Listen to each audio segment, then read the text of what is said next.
Hi everyone, I'm Cheryl and welcome to the Sewing Room channel. I'm going to demonstrate how to make this really easy pillow sham. You can make it for any size pillow. I'll show you how to measure your pillow so you know how to cut your fabric.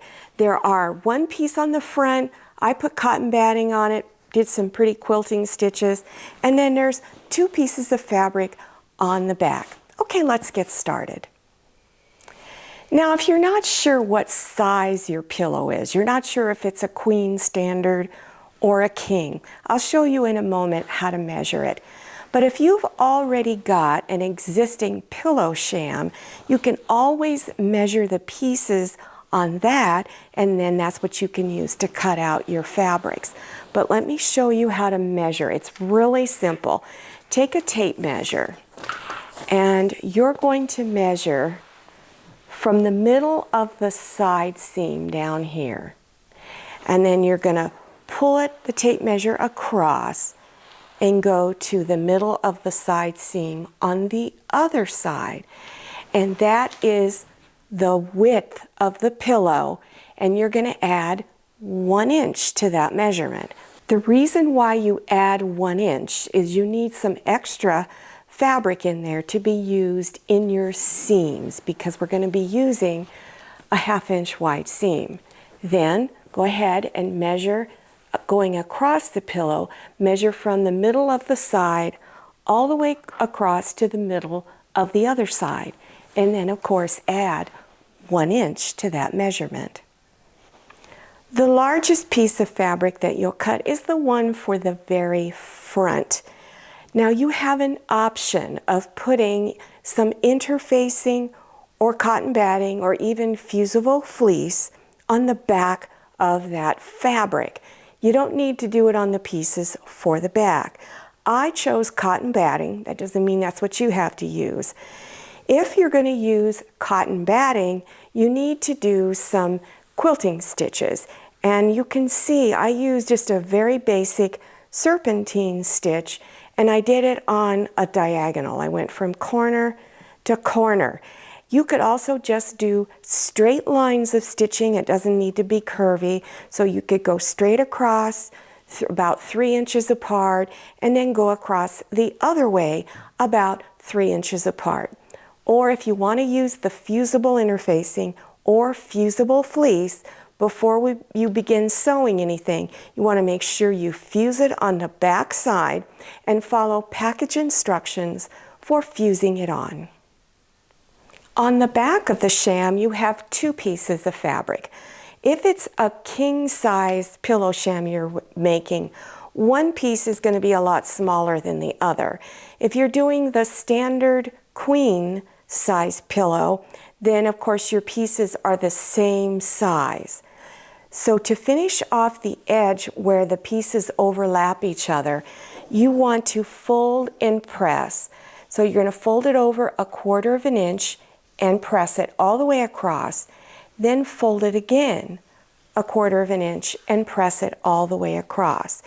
Then to keep it down, you're going to do a stitch close to that edge all the way across. And you're only doing it on one edge of each piece, because these are the pieces that overlap each other on the back of the pillow sham. Now you're going to layer everything. So here's the front piece with the cotton batting. So you have the cotton batting laying down against your table. Then place the fabric for the back with the pretty side facing down. And these two pieces will overlap each other. They're supposed to. It's that flap that closes everything. So go ahead, pin around all 4 edges, and then stitch a 1/2 inch wide seam all the way around.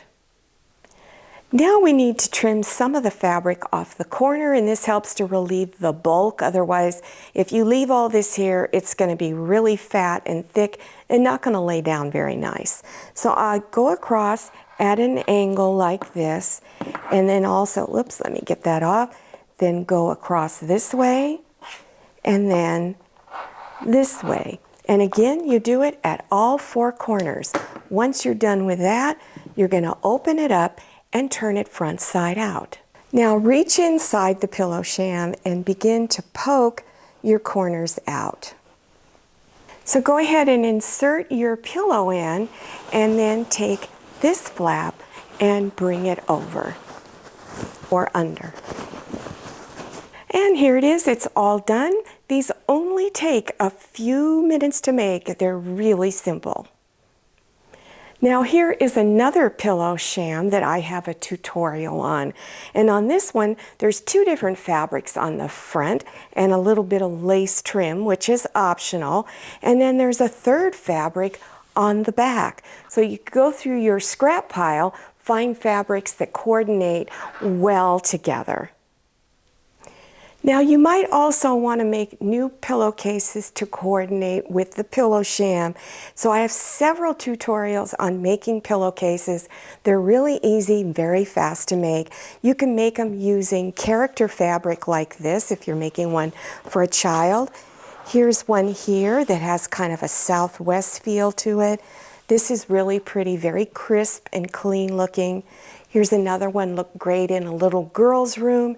And then if you like the standard white and put a little bit of lace on one end, you can also do that. So the links to other items for your bed are listed below your YouTube screen in the description section. You just scroll down, click on Show More or the down arrow, and you will see all kinds of links appearing.